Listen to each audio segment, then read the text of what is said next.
बुधवारची ती सकाळ महाराष्ट्रासाठी घातवार ठरेल असं कोणालाच वाटलं नव्हतं।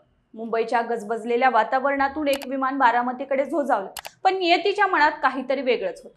धावपट्टी अगदी नजरेच्या टप्प्यात होती। चाक जमिनीवर टेकणार तितक्यात आकाशात एक प्रचंड मोठा लोळ उठला आणि क्षणार्धात होत्याचं नव्हतं झालं।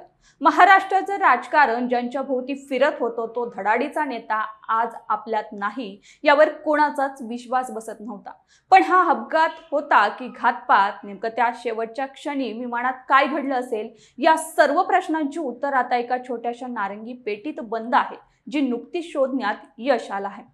मंडळी, बारामतीमध्ये ज्या ठिकाणी हे लिअरजेट 45 विमान कोसळलं तिथे आजही भीतीदायक शांतता आहे। या विमानात उपमुख्यमंत्री अजित पवारांसह 6 जण प्रवास करत होते। विमान लँडिंगच्या अगदी जवळ असताना नेमकं असं काय घडलं की वैमानिकाचं नियंत्रण सुटलं।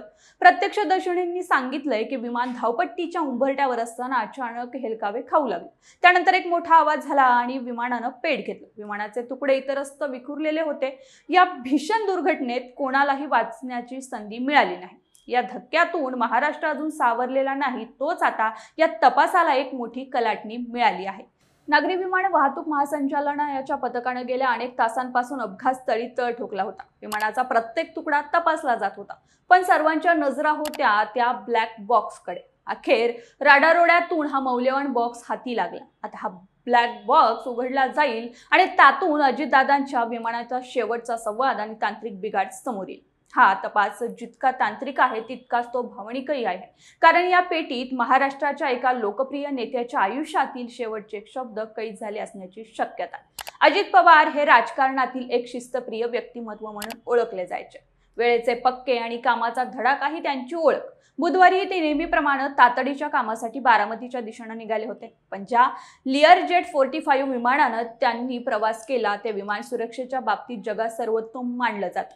अमेरिकन मानकांनुसार बनवलेल्या या विमानाचा अपघात होणं ही तांत्रिकदृष्ट्या खूप मोठी आणि दुर्मिळ गोष्ट आहे। मग अशा या कडक सुरक्षा असलेल्या विमानात नेमका बिघाड कुठे झाला? इंजिन फेल झालं की हवामानाचा अंदाज चुकला? हे कोडं आता सुटण्याच्या उंबरठ्यावर आहे। मंडळी, अनेकांच्या मनात प्रश्न हा आहे की ब्लॅक बॉक्स नक्की असतो तरी काय? सोप्या भाषेत सांगायचं झालं तर हे विमानाचं डोकं असतं। विमानात 2 मुख्य भाग असतात। एक म्हणजे फ्लाइट डेटा रेकॉर्डर्स, जो विमानाचा वेग, उंची आणि तांत्रिक स्थितीची नोंद करतो, आणि दुसरा म्हणजे कॉकपिट व्हॉइस रेकॉर्डर्स, ज्यामध्ये पायलट आणि को पायलट यांच्यात झालेलं शेवटचं बोलणं रेकॉर्ड असतं। हे दोन्ही भाग आता तपास यंत्रणाच्या ताब्यात आहेत। जरी याला ब्लॅक बॉक्स म्हटलं तरी याचा रंग गडद नारंगी असतो, जेणेकरून तो राखेमध्ये किंवा कचऱ्यात पटकन दिसून यावा। अपघाताच्या वेळी काय परिस्थिती होती याचा एक एक धागा आता जोडला जातो। सूत्रांनी दिलेल्या माहितीनुसार विमान लँडिंगच्या अगदी काही मिनिटं आधीपर्यंत एअर ट्रॅफिक कंट्रोलशी संपर्कात होतं।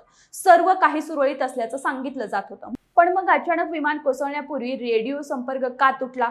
विमानात काही स्फोट झाला होता का, की इंजिनमध्ये पक्षी शिरल्यानं विमान अनियंत्रित झालं? या सर्व शक्यतांची पडताळणी आता ब्लॅक बॉक्सच्या डेटावरून केली जाईल। हा डेटा एकदा डिकोड झाला की त्या शेवटच्या 30 मिनिटातील प्रत्येक सेकंदाचा हिशोब समोर येईल। अजितदादांच्या जाण्यानं बारामतीसह संपूर्ण महाराष्ट्रावर शोककळा पसरली। ज्या बारामतीनं त्यांना शून्यातून विश्व निर्माण करताना पाहिलं, त्याच बारामतीच्या मातीत त्यांच्या विमानाचा अंत व्हावा हा योगायोग अत्यंत वेदनादायी। विमान धावपट्टीच्या अगदी उंबरठ्यावर होतं, म्हणजेच घराच्या उंबरठ्यावर पोहोचल्यावर काळानं त्यांच्यावर घाला घातला। या अपघातात पायलट आणि क्रू मेंबरसह एकूण 5 जणांचा बळी गेला।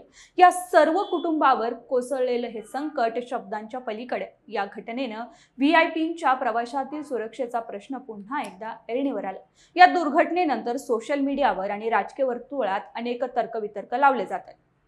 हा केवळ अपघात आहे की यामागे काही षडयंत्र, अशा चर्चांना उधाण आलं। मात्र जोपर्यंत अधिकृत तपास पूर्ण होत नाही तोपर्यंत कशावरही विश्वास ठेवणं चुकीचं ठरेल। ब्लॅक बॉक्स हे असं उपकरण आहे जे खोटं बोलत नाही, ते आगीत जळत नाही आणि पाण्याच्या दाबानं फुटत नाही। त्यामुळे यातून जे बाहेर येईल तेच अंतिम सत्य असेल। महाराष्ट्रातील जनता आता या अहवालाची वाट पाहतंय, जो सांगेल की नेमकं त्या दिवशी काय घडलं होतं। तज्ञांच्या मते लिअरजेट विमानाची सुरक्षितता खूप जास्त असते।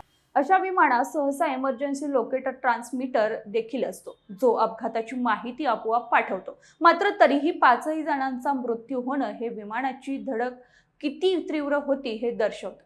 बारामतीच्या त्या माळरानात जिथे हे विमान कोसळलं तिथे जळलेली जमीन आजही त्या भीषण स्फोटाची साक्ष देत आहे. विमान कोसळल्याबरोबरच झालेल्या स्फोटाचे प्रवाशांना बाहेर पडण्यासाठी संधीही दिली नाही, हे सर्वात मोठं शोकांतिक आहे. आता ब्लॅक बॉक्स दिल्लीतील प्रयोगशाळेत पाठवला जाईल, जिथे तज्ज्ञांची टीम त्याचं ऑडिओ आणि डेटा चिपसहित तपास करेल. वैमानिकांनी शेवटच्या काही क्षणी ओरडून सांगितलं होतं का? विमानाच्या डॅशबोर्डवर काही वॉशिंग आली होती का? या सर्व गोष्टीचा उलगडा पुढील काही दिवसात होईल. हा तपास केवळ एका नेत्याच्या मृत्यूचा तपास नाही, तर भविष्यातील अनेक अपघात रोखण्यासाठी घडलेली ती एक मोठी खबरदारी आहे. यातून मिळणारा धडा भारतीय विमान वाहतूक क्षेत्रासाठी महत्त्वाचा ठरेल.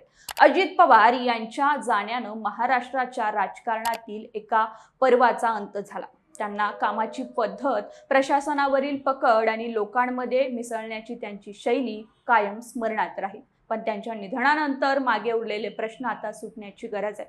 विमान अपघाताची ही चौकशी अत्यंत पारदर्शक पद्धतीने व्हावी, अशी मागणी सर्व स्तरावरून होती. ब्लॅक बॉक्स सापडणं हा या प्रकरणातील सर्वात मोठा धागा आहे आणि यामुळे लवकरच दूध का दूध आणि पाणी का पाणी होईलच. ज्या बारामती विमानतळावर हे विमान उतरणार होतं, तिथे दादांच्या स्वागतासाठी काही कार्यकर्ते थांबले असण्याची शक्यता होती, पण दादा तिथे पोहोचलेच नाहीत. आकाशात दिसणारं विमान काही क्षणात जमिनीवर आग ओकू लागलं. ही घटना पाहणाऱ्यांच्या डोळ्यासमोर आजही तो दृश्य जात नाहीये. एका कर्तबगार नेत्याचा असा अंत मनाला चटका लावून जाणार आहे. आता केवळ प्रतीक्षा आहे ती ब्लॅक बॉक्स मधून मिळणाऱ्या माहितीची, ज्यामुळे या गूढ अपघाताचा पडदा फाटणार आहे. घटनेचा क्रम पाहिला तर असं लक्षात येतं की वैमानिकानं शेवटच्या क्षणापर्यंत विमान वाचवण्याचा प्रयत्न केला असावा. विमान वस्तीवर न पडता मोकळ्या जागेत कसं कोसळलं हे देखील तपासाचा एक विषय.